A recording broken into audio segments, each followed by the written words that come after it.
Hello and welcome to the first Tim Allen 1337 patch notes review. This will be the first patch we've seen from official release on Xbox, and boy is it a big one. I'm going to go through some of the really important parts of the patch notes with you guys, show you some locations, new items, where to get the items, and more. The biggest thing is Mediah has been released, with all of its items, grind spots, and main quest line. Make sure you pull up your suggested quests and get that quest line done as soon as possible.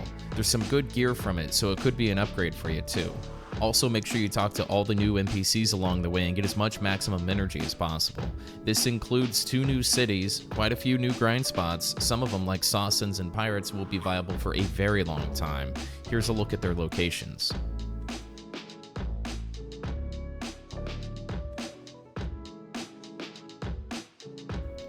Next up, and we touched on it briefly, is the open seas and the many islands and nodes that come along with it.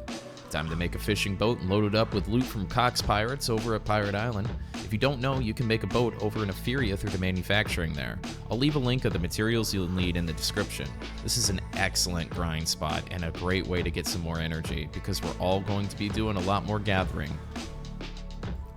With this update also comes a lot of new items. Depending on where you are with your gear will depend on what you'll want to focus on first. If you need an easy upgrade for a slot or never got past the Trent accessories, you'll want to go grab the Asula set, shown here. Just like the Trent set, each item will tell you where you can acquire it from, so be sure to take a look. Mediah also came with a lot of enhanceable gear. The base items don't look great, but once you get them up to Duo, Tri, or maybe even Tet, they could be a solid upgrade that you can use for a long time. Please take special note of the red coral earring. It doesn't look very exciting, it's pretty low AP, but once you upgrade it, the accuracy on it is wonderful. Right now there's not a lot of accuracy in the items that we have, so this goes a long way.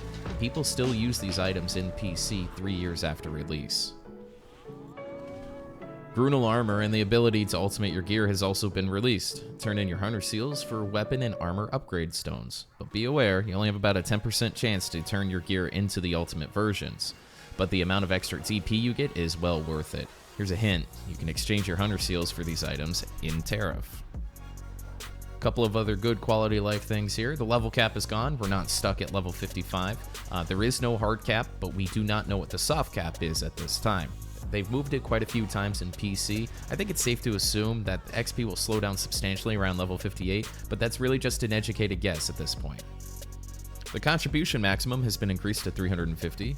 That is a lot of farms. And then Red Battlefield has been entered into the game as well. A ton of fun if you just want to queue up for some PvP, get some large-scale practice and stuff like that. Red Battlefield's the place to go. Check it out. Here's the surprise of the patch notes. Pri, Duo, and Tri are out for weapons and armor. This is a really big deal as it introduces hards and sharps from Gathering now, which are basically super blackstones needed to go past plus 15. Here's a quick example of the increases you can expect to see. A plus 15 Laverto is about 80 AP, and then if you get that to Tri, it's 108. This is huge. Be aware, when you attempt to go for Tri from Duo and you fail, your item will go back to Pri, and you'll have to get Duo all over again. This makes it take a ton of resources, especially when Tet and Pen are released somewhere down the line. It works the same way. Your gear will always stay at least Pri once you get it there though. It will never go back to plus 15. At this time, you can only get sharps and hards from gathering and pruning your farms. Melting accessories hasn't been added yet. Get your max energy up and go out and get gathering. One last thing here is the Karma System update. A lot of people have been going red as there's only been a couple of grind spots, a couple of servers, and it's a very popular game. When people were dying previously, you would be losing level enchants. That's not going to happen anymore when you die to players. Really good update, nice quality of life. Appreciate them doing that. So that's going to wrap up the patch note update for Mediah. I hope it was helpful. I wanted it to be quick, but also give you all some direction. This is a super important update.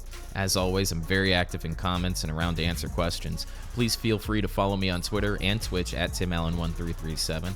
My enhancement guide dropped just a few days ago, and the farming guide will drop probably tomorrow, so smash that subscribe button. Catch me live on Twitch. Have an excellent day, and I'll catch you all next time.